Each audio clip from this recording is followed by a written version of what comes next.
Hello everyone and welcome back to UGC NET mentor guys. जो आपकी screen पे आपको क्वेश्चन दिख रहा है, ये यूजीसी नेट पेपर 1 में पूछा गया क्वेश्चन है। और ये अभी जो जनवरी 2025 में एग्जाम हुआ है, जो दिसंबर 2024 का साइकिल था, जिसका एग्जाम जनवरी 2025 में लिया गया था, इसी एग्जाम में पूछा गया ये क्वेश्चन है। तो मैं आप सभी के लिए एक ऐसी सीरीज स्टार्ट कर रहा हूं जिसमें मैं आप सभी को जो डिफिकल्ट टाइप के क्वेश्चन है, जो थोड़ा सा न्यू टाइप के जो क्वेश्चन है, जो कि अभी तक नहीं पूछे गए थे बट अब पूछे जा रहे हैं, हम इस तरह के पीवाईक्यूज को डिस्कस कर रहे हैं इस सीरीज में। सो मेक श्योर आप इस सीरीज को फॉलो करिए। इस क्वेश्चन का आंसर अभी हम करेंगे तो थोड़ी देर में। और ये मैं बता दूं कि पार्ट 2 क्लास है, इससे पहले पार्ट 1 में ऑलरेडी अपलोड कर चुका हूं अपने चैनल पे। सो मेक श्योर आप पार्ट 1 को भी फॉलो करें, क्योंकि उसके अंदर भी कुछ इसी तरह के डिफिकल्ट और अलग यूनिक टाइप के जो क्वेश्चंस हैं उनको हमने डिस्कस किया हुआ है। सो इस सीरीज के लिए मैं आप सभी से आप सभी का सपोर्ट मांगता हूं। सपोर्ट कैसे दे सकते हैं आप लोग? सिंपल करना है, वीडियो करना है लाइक। अगर आप सपोर्ट कर रहे हैं इस सीरीज को, आपको लगता है कि मुझे सीरीज को कंटिन्यू करना चाहिए, मैं मेहनत कर रहा हूँ सीरीज के ऊपर, तो आप वीडियो को लाइक करके उन सभी स्टूडेंट के साथ आपको शेयर करना है इस वीडियो को जो भी यूजीसी नेट की तैयारी कर रहे हैं। अगर किसी ग्रुप में आप ऐड हो तो आप सभी से रिक्वेस्ट है कि आप उस ग्रुप में इस वीडियो को शेयर कर सकते हैं। कोई फ्रेंड आपका नेट की तैयारी करे तो आप उस फ्रेंड के साथ इस वीडियो को शेयर कर सकते हैं, ताकि ज़्यादा से ज़्यादा ये जो वीडियो है, ये जो कंटेंट है, ज़्यादा से ज़्यादा स्टूडेंट्स तक पहुंचे, सभी लोग पीवाईक्यूज की अच्छे से प्रैक्टिस कर सकें। इस तरह के पीवाईक्यूज जो कि बिल्कुल यूनिक हैं, जो कि बिल्कुल अलग टाइप के हैं। तो डिस्कस करते चलिए। दिस इज अबाउट मी, जैसे कि आप सभी को पता होगा। और अभी तक आपने इस चैनल को सब्सक्राइब नहीं किया है, सो मेक श्योर आप इस चैनल को सब्सक्राइब कर लें, ताकि आपको अपकमिंग वीडियोस के सभी नोटिफिकेशन मिलते रहें। ओके, तो गाइस देखिए, हम एक एक करके सभी क्वेश्चंस को डिस्कस करते हैं। सबसे पहले हम इस क्वेश्चन को डिस्कस करेंगे।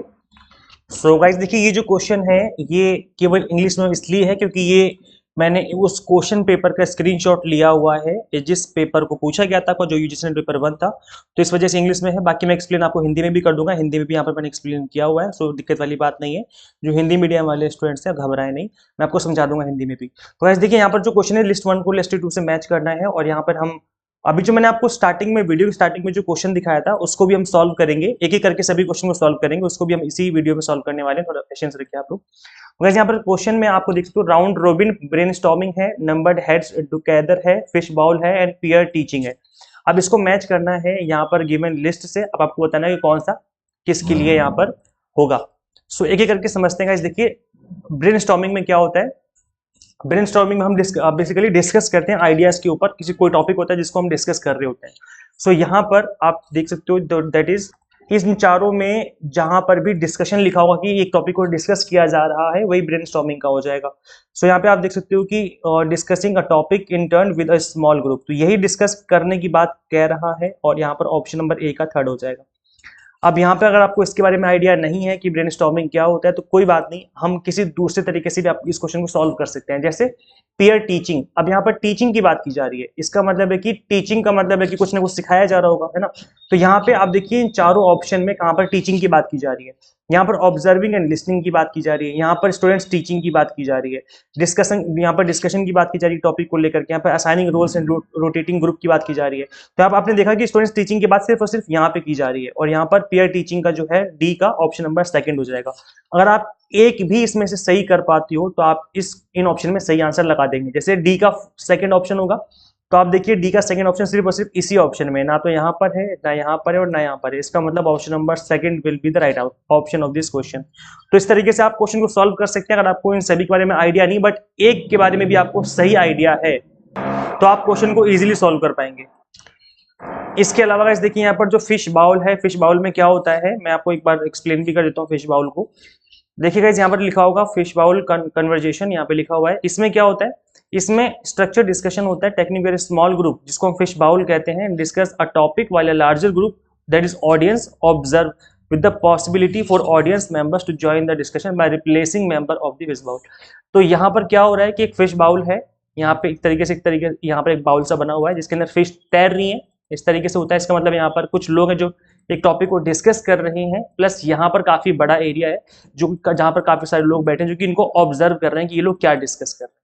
तो ये एक फिश बाउल होगा। और इस फिश बाउल टेक्निक के अंदर जो फिश बाउल के अंदर लोग होते हैं, मतलब जो स्मॉल ग्रुप होता है, वो डिस्कशन कर रहा होता है किसी टॉपिक को लेकर के। तो यहाँ पर फिश बाउल जो टेक्निक है, क्या है? ये एक छोटा समूह है जिसमें चर्चा की जा रही है किसी विषय पर, और एक जो दर्शक हैं या जो बड़ा ग्रुप है, वो इन लोगों को देख रहे हैं, ऑब्जर्व कर रहे हैं। तो फिश बाउल में क्या है कि यहाँ पर फिश बॉल में आप यहाँ पे देख सकते हो चारों में ऑप्शन क्या होगा, सोचो, सोच के बताओ। यहाँ पे देख दो, दैट इज फर्स्ट ऑप्शन क्या था, observing and listening to a core group discussion. तो सी का ऑप्शन नंबर फर्स्ट हो जाएगा, क्योंकि यहाँ पर ऑब्जर्व किया जा रहा है, लिसन किया जा रहा है कोर ग्रुप को। कोर ग्रुप का मतलब वही फिश बाउल हो गया कि एक बाउल है, एक ग्रुप है जिसको कि सब लोग ऑब्जर्व कर रहे हैं बैठ करके। तो यहाँ पर सी का हो जाएगा ऑप्शन नंबर फर्स्ट। और जो बचेगा फिर that is numbered heads together, B का फोर्थ हो जाएगा। Assigning roles and rotating group representatives, इसको भी हम लोग समझ लेते हैं कि नंबर हेड्स टुगेदर क्या होता है। यहाँ पे आप देख सकते हो नंबर हेड्स टुगेदर लिखा हुआ है। It is a cooperative learning strategy where students are assigned numbers, work in small groups and then one randomly selected student from each group answer a question ensuring all students are prepared and actively engage. तो यहाँ पर क्या है कि rotate किया जा रहा है स्टूडेंट्स को और उनको, उनके रोल को, और देखा जा रहा है कि किस तरीके से काम करते हैं उसके ऊपर। और पीयर टीचिंग हमने समझा था, that is it is a collaborative learning strategy where students rather than teachers take on the role of instructors, sharing their knowledge and skills with their peer. Guys हो सकता है आपको मेरी वीडियो के background में थोड़ा सा नॉइस आ रही हो, घर के बगल में थोड़ा कंस्ट्रक्शन का काम चल रहा है, तो इस वजह से सॉरी फॉर दैट, बट आप लोग थोड़ा मैनेज कर लेना आज। सो यहाँ पर इस तरीके से जो है रोल प्ले होता है और यहाँ पर शेयरिंग होती है नॉलेज की, तो ये पेयर टीचिंग होता है। तो इस तरीके से अच्छा, इस क्वेश्चन को कराने का पर्पस ये है कि इस तरह का जो क्वेश्चन है वो पहले नहीं देखा गया है, इस तरह के नए नए क्वेश्चन बन रहे हैं। ये टीचिंग और कम्युनिकेशन दोनों ही यूनिट से मर्ज करके पूछा जाता है, इस तरह का जो क्वेश्चन होता है। तो इसको एक स्पेसिफिक यूनिट में आप नहीं डाल सकते, इसको आप कम्युनिकेशन में भी डाल सकते हो, इसको आप टीचिंग एप्टीट्यूड में भी डाल सकते हो। तो ये है गाइज। अब देखो इसमें इस तरह के जो क्वेश्चन में यही बात होती है कि अगर आपको एक की भी अच्छे से नॉलेज है या कुछ आइडिया लगा पा रहे हो आप वहां पर इमीडिएटली, तो उस केस में आप इस तरह के क्वेश्चन को सही करके आ सकते हैं। तो इस तरह के क्वेश्चन पूछे जा रहे हैं यहाँ पे एग्जाम में। अब देखिए ये इस तरह का क्वेश्चन पूछा गया है जो मैं आपको दिखा रहा था। Consider the following MS Excel spreadsheet. ये एमएस एक्सेल स्प्रेडशीट है।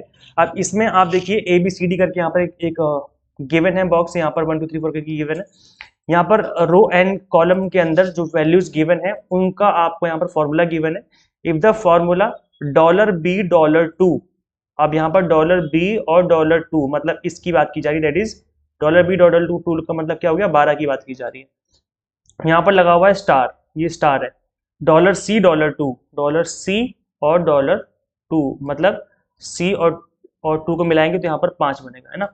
और यहाँ पर स्टार है, तो यहाँ पर 12 स्टार का मतलब होता है मल्टीप्लाई बाय 5 दैट इज 60। तो यहाँ पर जो वैल्यू है वो 60 है, ठीक है, यहाँ पे लिखा हुआ है।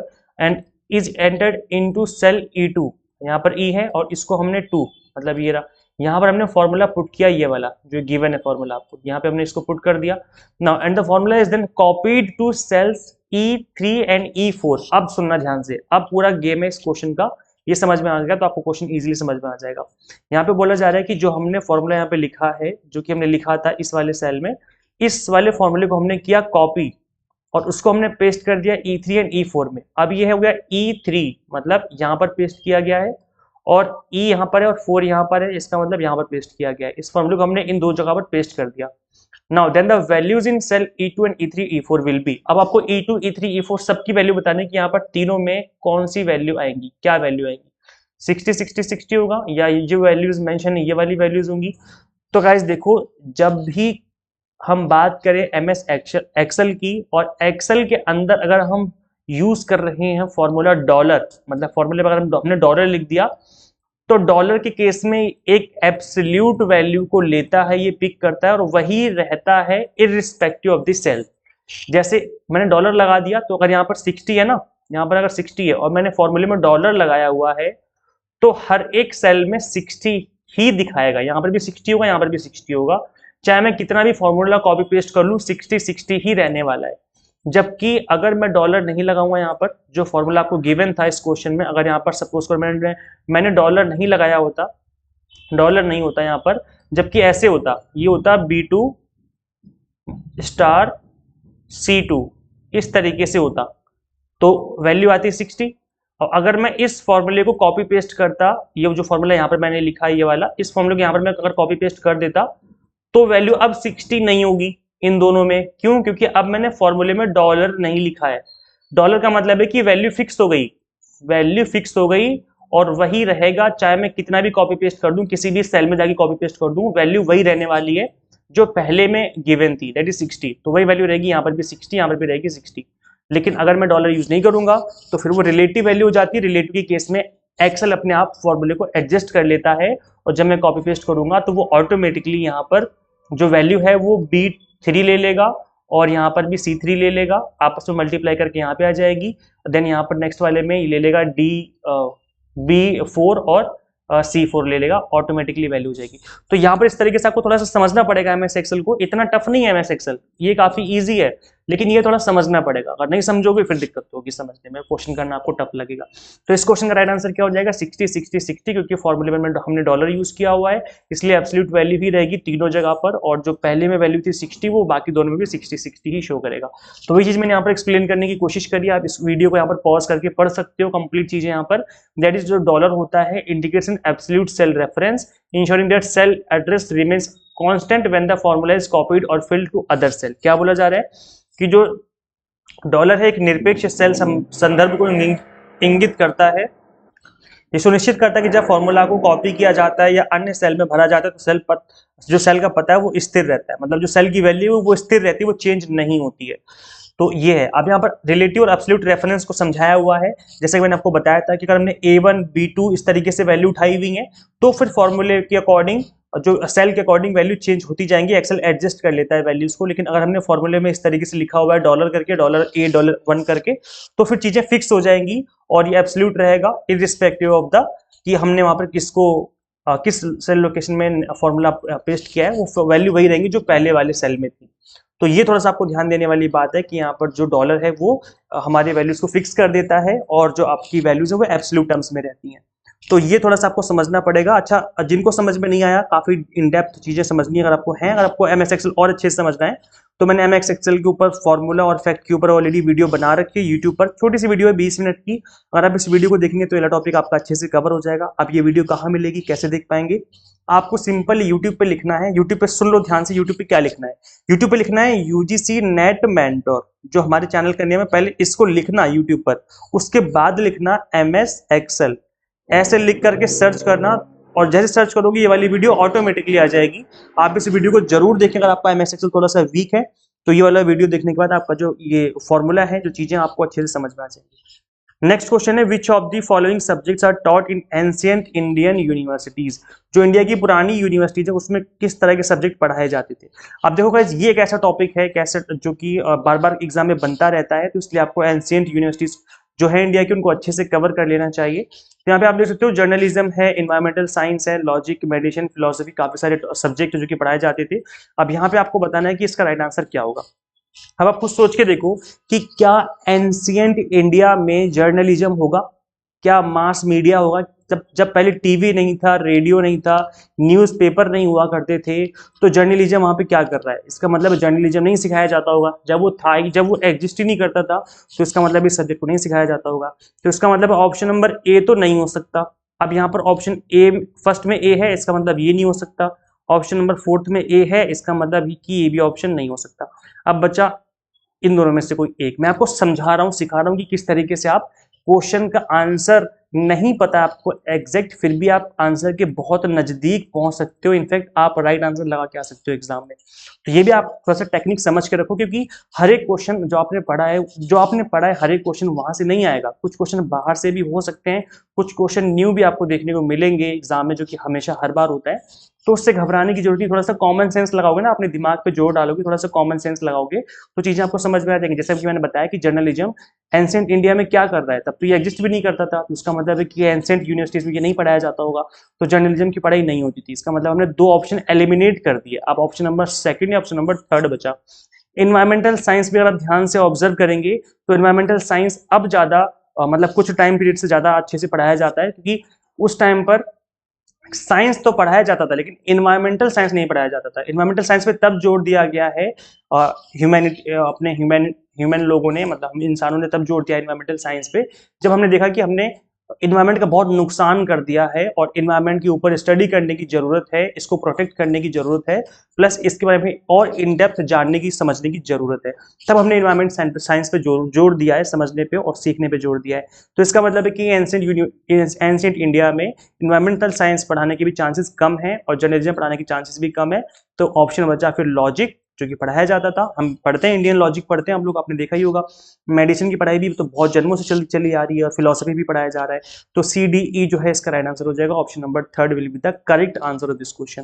तो आपने क्या देखा कि मुझे इस क्वेश्चन की नॉलेज नहीं थी, फिर भी मैंने क्वेश्चन को पढ़ा, समझा, और जब मैंने समझा तो मैं इस क्वेश्चन के बहुत नजदीक पहुंच गया। इनफैक्ट मैं राइट आंसर लगा के एग्जाम में आ सकता हूं। तो इस तरीके से अगर आप थोड़ा ध्यान देंगे तो देखो, मेहनत तो करनी है, हार्डवर्क करना है आपको, उसका कोई दो राय नहीं है, मेहनत करके ही सफलता मिलेगी। लेकिन मेहनत करने के साथ साथ थोड़ा सा आप दिमाग का भी यूज करिए एग्जाम में। आप इस तरह के क्वेश्चन भी 2-4 क्वेश्चन पक्का आप इस तरीके से ठीक करके आएंगे, है ना। तो यहाँ से अगर कुछ 2-4 क्वेश्चन का बोनस मिल जाता है तो क्या ही कहने। तो ये है गाइस। तो यहाँ पर आप देख सकते हो कि एंशिएंट इंडियन यूनिवर्सिटीज में नालंदा होगी, तक्षशिला हो गई, इस तरह की जो फेमस यूनिवर्सिटीज है, इसमें ये सब्जेक्ट पढ़ाए जाते थे। That is philosophy, astronomy, medicine, logic, grammar, mathematics, various schools of Hindu and Buddhist thought with some institutions also known as military science and statecraft. तो इस तरह के जो सब्जेक्ट है इनको पढ़ाया जाता था। चिकित्सा, खगोल विज्ञान, दर्शन शास्त्र, तर्कशास्त्र, व्याकरण, गणित, है ना। तो ये आपके सब्जेक्ट हुआ करते थे एंशिएंट इंडिया में। तो इसको थोड़ा सा आपको समझना है और याद करना है। अच्छा, एंशिएंट यूनिवर्सिटी जो कि वैसे तो काफी सारी हैं, लेकिन 7 मोस्ट इंपॉर्टेंट एंशिएंट यूनिवर्सिटीज के ऊपर मैंने ऑलरेडी वीडियो बना दी है। अभी तक आपने इस वीडियो को नहीं देखा तो देख लीजिए। इसमें मैंने इंपॉर्टेंट फैक्ट डिस्कस करें, जैसे कौन सी यूनिवर्सिटी के कौन से टीचर जो थे फेमस थे, कौन से स्टूडेंट फेमस थे। तो इस तरह के जो टॉपिक हैं वो भी एग्जाम में बच जाते हैं। तो ये टॉपिक भी आपको मिल जाएगा। अब ये वीडियो कहाँ मिलेगी? सेम तरीके से आपको यूट्यूब पे सर्च करना है। यूट्यूब पे आपको लिखना है UGC नेट मेंटर, चैनल का नेम लिखना है आपको पूरा। चैनल का नेम पूरा लिख दिया हमने यूट्यूब पर, उसके बाद लिखना है एंशिएंट यूनिवर्सिटीज। इस तरीके से लिख करके आप सर्च करेंगे तो ये वाली वीडियो ऑटोमेटिकली आ जाएगी। इस वीडियो को आप देखिए, छोटी सी वीडियो है, इससे आपका जो ये वाला टॉपिक है बहुत अच्छे से कवर हो जाएगा। आप देखो भाई, जिस तरीके से मैं आपको पढ़ा रहा हूँ ना आज, इसी तरीके से मैंने आपको एग्जाम टारगेटेड कंप्लीट कोर्स पढ़ाया हुआ है। और यहाँ पर आप देखेंगे कि टॉपर्स टॉक में मैंने यहाँ पर अपने जो टॉपर्स के, हमारे बैच के टॉपर्स थे, उनके मैंने इंटरव्यू भी लिया था। तो आप इनके इंटरव्यू भी देख सकते हो। हमसे पढ़ के बच्चे 99.9998 परसेंटाइल तक यहाँ पर स्कोर कर रहे हैं। इसका मतलब है कि कंटेंट बहुत अच्छा होगा, तभी स्टूडेंट्स इतना अच्छा स्कोर कर पा रहे हैं। काफी अच्छे से बच्चे जो हैं यहाँ पर एग्जाम टारगेटेड स्टडी करके और एग्जाम क्रैक कर रहे हैं। सो गाइज, यहाँ पर कंप्लीट कंटेंट आपको एग्जाम टारगेटेड मिलेगा, और मैं आपको पर्सनली सभी क्लासेस ले रहा हूँ, आपको सभी को पढ़ा रहा हूँ। तो करना क्या है आपको, सिंपली देखो गाइज, इस एग्जाम को फर्स्ट अटेम्प्ट में क्रैक किया जा सकता है अगर आप एग्जाम टारगेटेड स्टडी करें। और मैं आपको यहाँ पर paper 1 commerce, management, pol science की कंप्लीट प्रिपरेशन करवा रहा हूँ, वो भी एग्जाम टारगेटेड। यहाँ पर आपको कंप्लीट कंटेंट बायलिंगुअल मिलेगा, प्लस 100 मॉक टेस्ट मिलेंगे प्रैक्टिस करने के लिए, PDF नोट्स होंगे जिनको डाउनलोड करके आप मल्टीपल टाइम रिवीजन और प्रैक्टिस कर सकते हो। अभी ऑफर चल रहा है, JRF 10 कूपन कोड अप्लाई करते ही आपकी फीस 10% से रिड्यूस हो जाएगी। तो JRF 10 कूपन कोड है, कूपन कोड अप्लाई करना बिल्कुल ना भूलें। कूपन कोड अप्लाई नहीं करोगे तो फीस रिड्यूस नहीं होगी, तो कूपन कोड अप्लाई करना बिल्कुल ना भूलें। करना क्या है आपको, सिंपली गूगल प्ले स्टोर से एग्जाम मेंटर ऐप इंस्टॉल कर लेनी है। अगर आप iOS यूजर हैं तो उसका लिंक भी आपको इसी वीडियो के description box and comment box में देखने को मिल जाएगा। So thank you so much for watching this video. बस एक काम ये करते जाना गाइस जाते जाते, that is share this video with all UGC net aspirants and subscribe for UGC update and assistant professor job updates. मिलते हैं हम लोग फिर नेक्स्ट वीडियो में। Till that keep watching UGC net mentor. Thank you so much.